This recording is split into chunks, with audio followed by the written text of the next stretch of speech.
The Judicial Service Commission is essentially the engine of the judiciary, and without 6 of the 11 appointed commissioners, it cannot make any substantive decisions, meaning it cannot function.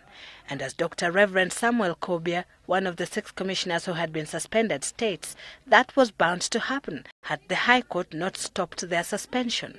Even though, yes, there is a differentiation between the judiciary in terms of the work of the judges and the magistrates and the administration, but they cannot also do their work without the JSC, which has the overall the oversight of the judiciary. And here is why. The Commission was in the process of making the judiciary supplementary budget, without which a crucial arm of government would be adversely affected. The supplementary budget, runs into several billions. In fact, we are talking of no less than 3 billion shillings. And this would go both for human resources as well as the procurement, as well as the other equipment. Had 6 members been forced out of office, the recruitment of 40 judges set to begin working at the beginning of the new year would have also been further delayed. One other thing that had stalled or was going to stall is the recruitment of the Chief Registrar of the Judiciary. We have already advertised the position. We have received the applications. We had looked at the applications to do the short listing. And we were going to meet this week, in fact, to look at the short list and begin to program interviews. The intention being that by January, February at the latest, we will have a substantive Chief Registrar of the Judiciary in place.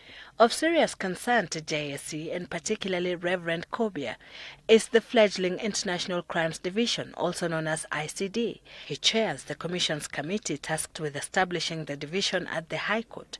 A crucial and final stakeholders meeting that had been scheduled for tomorrow to deliberate on the roadmap on the establishment of the ICD had to be cancelled when the President suspended him and Florence Mwangangi, commissioners deeply involved in the process besides 4 other members of the Commission. We had been planning for this meeting for a long time.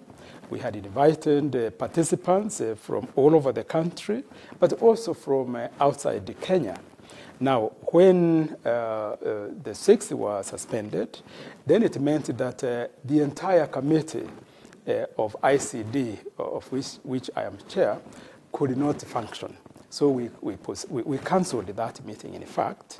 He says another meeting has to be urgently convened, preferably next week, if Kenya's dream to start trying international crimes and even transnational crimes by next year is to be realized. We wanted to put in place what I have called a embryonic administrative structure of the ICD. That would mean having a registrar. Once the registrar is on board, then that he or she will work with our committee now to say when should we employ other staff. Despite the tug of war between the judiciary, parliament and even the executive, Reverend Kobia says JSC is assured of one thing.